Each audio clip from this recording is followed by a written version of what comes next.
the mouth of the South, Jimmy Hart. Hey, check out my new tag team, baby, Monty and the Pharaoh.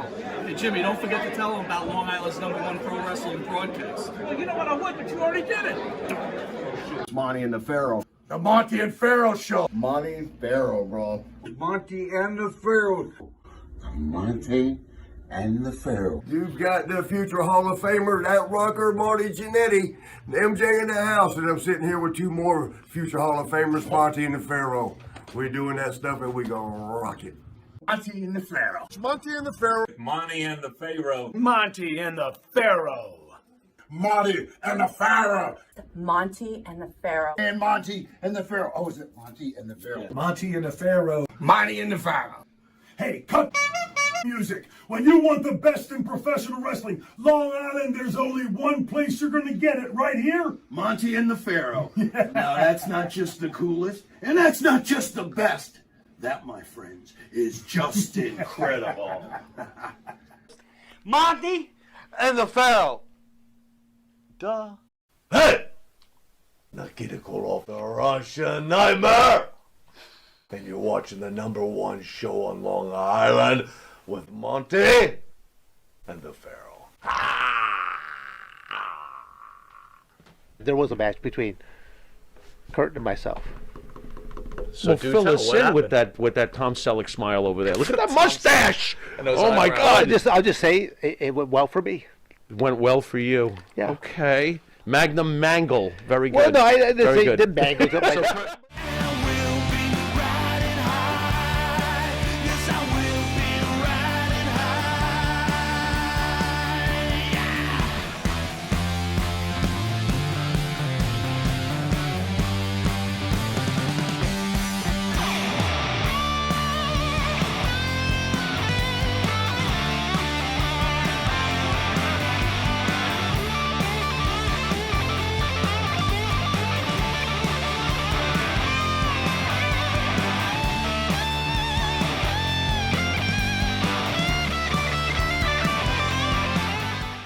All right, welcome back to Long Island's #1 pro wrestling broadcast, Monty and the Pharaoh, seen only here out of Indie Music TV from Ronkonkoma, Long Island. Our special guest, our honor, the great Dan Severn. Dan, thank you for coming in. Thank you so much. Thank you for having me. The sport of wrestling, I've been involved in now 6 decades. I started back in junior high in 1969, so I've got the 60s, the 70s, the 80s, the 90s, Wow. 2000, Wow. 2010 and above. Well, now we're into the 2020s and above. It's kind of look at, is Dan Severn done? Oh, wait to be seen. I don't think I'm done yet because although I may be 62 going on 63, I don't look it, I don't act it, I don't move it. You're famous from Michigan, and then also Michael Moore's from Michigan, too. What are your thoughts on Michael Moore? Michael Moore? Well, again, it makes it up. I mean, I hear things about Michael Moore and a few other people, stuff like that. I mean, I'll just say he's a rather interesting cat. I guess. Once again, Would you like to beat it? Oh my God! Or publicly flogged. I publicly flogged again. Fighting, wrestling, acting. You've done all these things. Which one do you like the most? Well, again, the thing that's been my theme throughout my entire life has been my amateur wrestling career. So I mean, it is the vehicle that has opened up all these other doors. Because what I always tell people, because they tend to get it wrong, my first profession was professional wrestling. How hard was it going from, the amateur wrestling into something like cage fighting? Well, I mean, it was the hardest part. The cage fight, not. Professional wrestling, a complete 360. Professional wrestling, you're looking for a certain reaction from that crowd. What is your persona? If you are that heel, I want that negative reception from the crowd. If I'm that baby face, I'm looking for that positive reinforcement, the cheers, the yays, and the whole nine yards like that. The referee is working with all of you. Sure. Because they don't want to see this. So they're part of the show. So I had to rewire my brain an entire 360. But what I tell people that my first profession was, I was a professional wrestler first. And the one element that I took away from professional wrestling that served me well in the cage fight world is this psychology. Psychology. To know how, when I go to this location, I know how to get that audience to do exactly what I want them to do. To get them to like me or to hate me. And to get them to hate or hate the match. To where now, as they are booing and jeering the match, how is that affecting? It's not going to affect me. How is it going to affect my opponent? And all of a sudden, they're like, come on. I'm thinking, dude, I can come to you. You can come to me. I have nothing but all night, because these were unlimited time matches back then. It was just until you're either unconscious or you're tapping out or your corner was thrown in the towel or something like that. So I always say that I think everybody should take at least one semester in professional wrestling training to understand the psychology aspect, but then also understand the marketing aspect, because you have to be a marketing machine in that industry. So there are, although I always tell people that it is probably the very worst profession I have ever been involved with, but I have met some wonderful individuals. Now the turds outweigh the wonderful individual. Well, you'll find Was that a tag team? The Turds? Dan Severn doesn't like to curse. Gotcha. So if you get labeled a turd by Dan Severn, that's almost like the big F-bomb there or something like that being thrown on you there. Okay. Interesting. So, but it's Okay. I like to think of myself as a more sophisticated beast here right But now. dastardly. My partner was dastardly. actually calling you the Bruno Sammartino of the MMA world. I believe he is. Now, I believe you bring he that is. up. There's if I can hold you for a moment, I like to tell a story. Out of the blue, Bruno Sammartino calls me up on my cell phone. Now, I had never met the man at this point. And this is early in my career when I'm just running with the NWA belt. And I'm doing stuff with the Ultimate Fighting Championship and stuff like that. I don't even think I was with the WWF yet. Okay. Again, now known as WWE. And he calls me up out of the blue. He goes, young man, I hear all the good things that you're doing. Keep up the good work. I like what you do with the NWA belt. Bring back the prestige and stuff like that. I'm thinking, so when I finally did go to a convention, again, I don't know where it was at. I heard that he was going to be there. I went out of my way to go in there to meet him and to shake his hand and say thank you. Because, like, did he have to do that? He didn't have to do that. So that was great. Basic element of professional wrestling. There are times it's kind of going, this guy can't carry my jockstrap, and now you want me to put somebody over. Yeah. And I always tell people that in the magical world of professional wrestling, anything is possible. You could have a midget out there with a feather. That's going to beat the giant because he runs up to the giant and he starts to tickle him. And the giant starts to, and at the point that the giant falls on his back, Grabs the and then tights. he grabs the leg. 1, 2, 3. Again, Fast count. anything can be done in the magical world of professional wrestling. And I leave it at that. And I always tell people, I go, let's keep these two industries separate. Dan Severn also has been involved in movies, known as being an actor. Also capable of doing stunts and things of that nature. Most professional wrestlers don't even realize when they're doing their falls and things of that nature, they are doing the most basic elements of martial arts break falls to hit and land and on as much body mass as possible to dissipate impact. If you simply go down on a point of an elbow, you could take out your shoulder, you could lots of injuries. So the more that you can lay flat and try to also protect the back of your head. How smooth was your conversion, learning how to take bumps after amateur wrestling? You're not taking those kind all of my bumps. stuff was involved in the combat arts first. So I learned from the combat arts first how to protect myself. So now going into professional wrestling, it was easy to convert over. Easy. The hard part was I'm so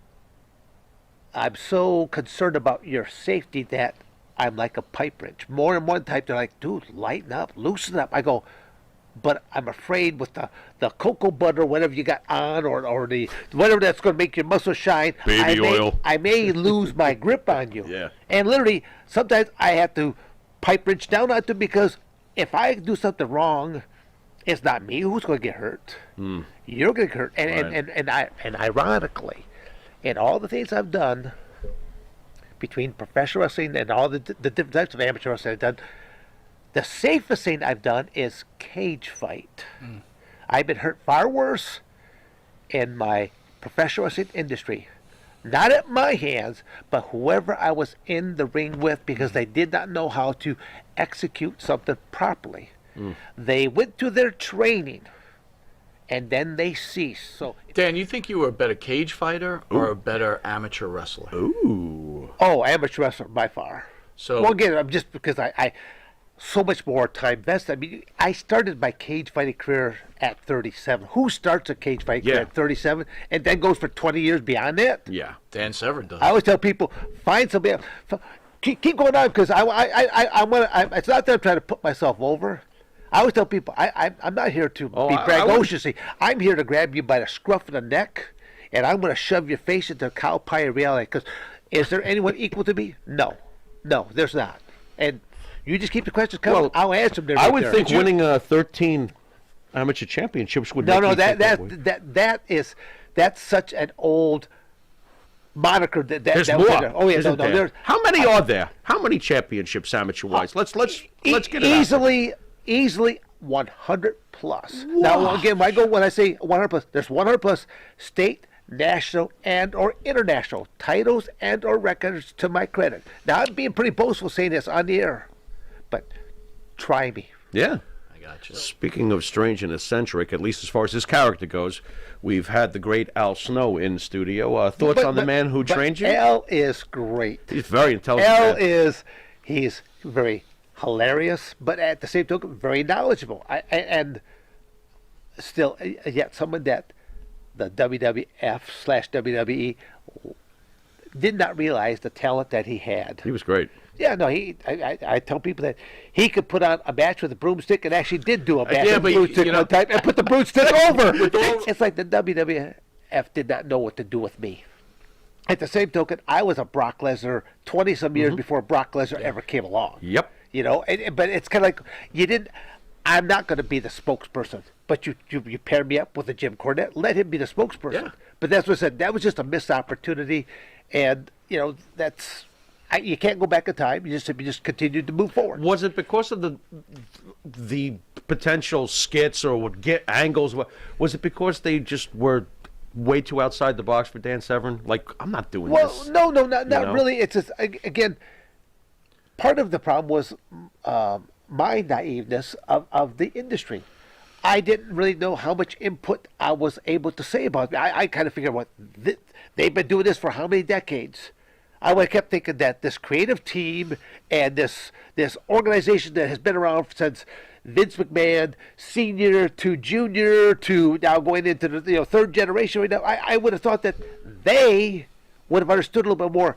I was kind of like the outsider looking at it, and I looked at this as really as purely an opportunity here first. I mean, I looked at amateur wrestling was my vehicle to get my college paid for.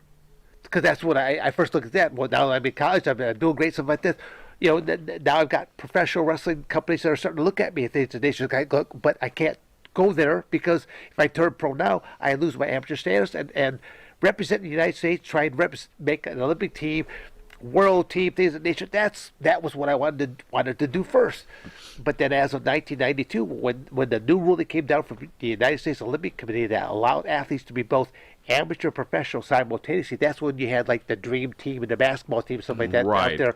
Right. That changed, so I could now be a professional wrestler, and I could be a cage. I could be a cage fighter, but I could still represent the United States on an amateur level. So it's not a shoot. I would tell people, they say, let's do a shoot interview. I go, does that mean by being honest? That's it. Amateur wrestler. As an amateur, Shoot interview. One-on-one with Lesnar, one-on-one with Kurt Angle. Could you beat him? Oh, my God. Yeah, Brock is a lot younger. You got to look at my age and stuff like this. So, there was a match between Kurt and myself. So fill us in with that Tom Selleck smile over there. Look at that mustache! Oh, my God. I'll just say it went well for me. It went well for you. Yeah. Okay. Magnum Mangle. Very Well, good. no, I didn't Very say good. the Mangle. He was young in his career, and I was much older in my career. Okay. So again, that's what I just say that it's like the first time that I was being interviewed, and somebody said, "Well, how was it fighting Forrest Griffin?" I go, "Who?" And like, well, Forrest Griffin. I go, I know it. I go, I fought him. Now when I made that comment, now they're thinking Dan Severn took one too many shots ahead. And I go, well, no. I said no. Had so many fights. I just tell people, I've had 100 plus fights. Yeah. The victories are nothing but a blur. The losses, I could tell you everybody I lost to, and I can tell you how I lost because I either let myself down or I let my my guard down here at this point or that point. So I know about the losses. The victories, they just blend. I pride myself in the fact that I'm lifetime chemical free. Now, I tell people, go find another professional wrestler alone that can make that claim. And I tell people, go and find someone that said that I bought anything from them or that they did this for me or did that for me. You're not going to find it because I didn't do it. Just like I made the comment earlier, I've only did 2 training camps in a 20-year cage fighting career. Find some, put it out. I might have did a run on my own.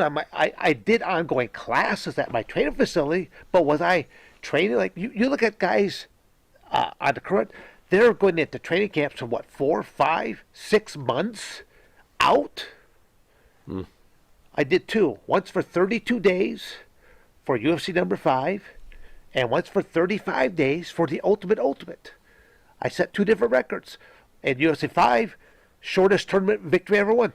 Took care of 3 men in the shortest time they had ever seen. Yep. And then in the Ultimate, just over 1 hour between my 3 people. And this is in up in Colorado Springs in mile high elevation. So I said, I always tell people, just think if I would have actually applied myself, might have made something of myself, But I'm happy with where I'm at.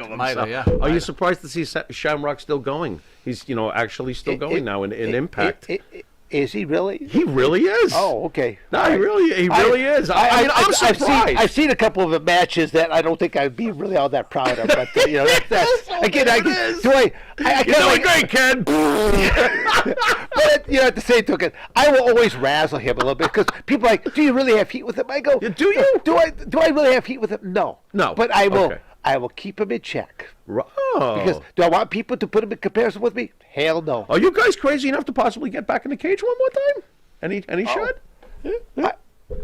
Maybe there was supposed to have been a 3. Yeah. But I'm not talking about with Vince McMahon. No, there was really supposed to have been a number 3, and actually it was all set up, and the contracts were signed. And yet somebody got a boo-boo. And somebody got a boo-boo. Somebody 10 days out. 10 days out. Oh, come on. Comes up with the boo-boo. But wasn't that when they tried to wheel Tank Abbott in? Okay, you go, you fight. Yeah, I can't do it either. Well, you know the story better than I do right now. I'm aware of that one. Yeah, but the thing is, in that same boo-boo, before they even came to Tank Abbott, they actually came up with a couple. And one of the guys that they came up with, I had to say, I go, you do realize this guy is deceased. What? I go to be one of the easiest matches I ever walked into. Okay, he'll be a no-show. We like the bag. Oh, okay, I got Valentine in Morocco and as you get older, you realize what Bob Backlund meant for the industry. He again, I used to go to the Garden every month. I used to sit front row, and it's amazing. But again, he was one of these guys that I can relate to because he was such a technical machine out there. He just he knew how to wrestle and things of that nature. And whereas a lot of guys. They don't. And he was over for all the right reasons. And I got to tell you, we used to hate his interviews. interviews, but as you get older, you appreciate his interviews. They were incredible. Especially when we would get mad. Bob Backlund mad? Oh boy. Oh, yeah. Well, the funny part is because he'll put on that suit and that tie, and then he'll start raving and screaming like a madman or something like this. It's like such a contrast. But when you get to really know, he's very down to earth, very likable individual. Absolutely. I'm on my Prozac today. We're okay. We're okay there, guys. Great. Two guys with Prozac bouncing questions and answers. Wonderful. Holy imbalance, Batman. But we're only good for about another, because my Prozac will be wearing off. It's running out. Oh no! Was there ever a fight where you were actually, beforehand? I understand. Maybe you get butterflies. I would assume that. Was there actually ever an opponent that made you go beforehand? Man, I better be careful tonight. Anybody? Oh well, I mean, as you were asked this question, a couple of thoughts were already coming to my mind of questions I've been asked previously, and I guess the wording was there anyone that I went out there with ill contempt for? And yes. How about weary of their capabilities of potentially injuring you? Well, no, but there was there too. Like for example, Tank Abbott. Tank Abbott. For one of the first times I ever saw Tank Abbott, I saw him knock out like a 400-pound sumo with one punch. But the part was okay. That was like okay, he clocked him. But the part that really that got me was as his opponent laid there, his body just stiffened on up in his toes. I mean, what is known as involuntary. Yeah. I call it the chicken flop. You know, you can't. It's involuntary, but your body all stiffens on up, and you start going to shaking that motion. While the guy laid there, helpless, defenseless. Take Abbott went down and struck him again. Hit him again. In the moment that he struck him, I'm like, oh, I think my mind, I'm like, you son of a... I can't believe what you just did. I go, how can you call yourself a martial artist or any type of person like that? I'm thinking, one day if I should ever get you inside this cage, evil will have begotten a greater evil, because I could turn on things that most people only wish they could turn on. What I did to take on that night, I mean, I did one of the most humiliating things. There was like, I took him down and I punished and beat on him for almost 20 minutes. And the only reason that I tell people that I had already been a professional wrestler, so I know how to put on a show. So I already told my corner men, keep me a track of time. I go, when we get down to the 3-minute mark, scream out 3 minutes, but make sure you scream out and I acknowledge you somehow that I heard you. Because at the 3-minute mark, I will allow him to get up off the ground, and I'm going to then because my whole goal was I wanted to pull off a belly to back suplex in the final seconds of the match, because not that it would have really hurt Tank. Well, maybe, I doubt it. I think he would have just bounced a couple times. He got it back up swinging because that's his MO. Right. But I was already a competitor and an entertainer simultaneous. But then also because I understood the psychology. And what would that have done for Dan Severn's stock to pull off a German suplex in the final seconds of the credenza of the symbols? Yes, that's what I was looking for. Wow. But he held on. He literally, you'll see him holding on the cage as I tried to grab him and try to. Couldn't you like take him whispered off. in his ear and been like, "Hey, look, I'm trying this German Well, suplex." I tried to give the office. He just wasn't buying it. No, at that point, it. no, wasn't buying it. Let me throw a drop kick, will you? Who's your best friend in either MMA or pro wrestling? I mean, it's. Do you still have any friends? I've met. No. Oh my God! No. There's a lot of people that as they've got to know me, they like me. Because I always tell people I'm not going to bullshit you. If you want a straight answer, are you ready for the straight answer to come back? You were given Jim Cornette, so you were given a mouthpiece. Did you ever want to speak for yourself? Well, and again, in the beginning, I really had no say-so in a lot of this. I was actually glad, like earlier the question, Jim allowed the NWA belt to be bestowed upon me through a Smoky Mountain. So I'm very appreciative for them. And I really did not know that much about Jim Cornette at that point. I started paying more and more attention because I'm getting more and more involved in this industry, so I'm trying to educate myself along the way. And then, being paired with him. And he would come out frustrated from the different meetings that he would have with the other people that are injected all their different ideas. He would come out because I'd be in the cafeteria because you had to show up to these Monday night shows so early in the day. I kept wondering, why do I have to be here basically by noon? And a show doesn't start until like 9 o'clock that night. But then I found out why later, because of how many derelicts, ne'er-do-wells, misfits, nitwits, nincompoops that are employed by this company. Again, I'm not talking about all the other people that are setting up the lighting, talking stuff like this. The talent that shows, and again, I'm not saying about everybody, but a vast majority of them. And I wonder, where else in the world can you get paid what you're being paid to simply act out? Again, I guess I don't look like I'm breaking any kind of kayfabe. Kayfabe was broke when Vince McMahon himself exposed the industry because he no longer wanted to be regulated by the athletic commissions. I travel usually with two of the most recognizable belts in the world. I always have the NWA title belt there with me, alongside it with the UFC title belt. And when people come up to the table and stuff like that, they regale, and they're always putting over the UFC belt, stuff like that. And they see the NWA belt, and they go, wrestling, like, what exactly kind of, what is NWA wrestling? And they're like, oh, well, just like what you see on television, stuff like that, Vince McMahon organization. And they're like, they always say the same thing, well, the fake stuff. I go, you understand what this other belt is over here? And I go, oh, you say, oh, love that. UFC, that's the real deal. I go, how is it that I've been hurt far worse in this industry than I have been in the UFC industry? They look like puzzled, like Right. I don't know again, but I share the story there because I'm out there with people that don't know what they're doing. Yeah. And even to be on a WWF show and to be, tombstoned for real, that happened to be live on the show, to the point that even Stone Cold Steve Austin, like a little over a year ago, called me out of the blue. Again, I've never received a phone call from a Stone Cold Steve Austin, again, on my cell phone. But out of the blue, he's like, brother, he goes, this is Steve, and he goes, I know we never really talked much when you, back in the days and stuff like that. He goes, but recently someone shared a video with me. He goes, and I have to call you on that. And he goes, are you okay? Got dropped on your head, huh? Yeah, and he goes, because it was the same person that basically ended his career of the surgeries that he had to have. So we're talking about Owen Hart? Yes. Yeah. So were you saying Owen, was he unsafe?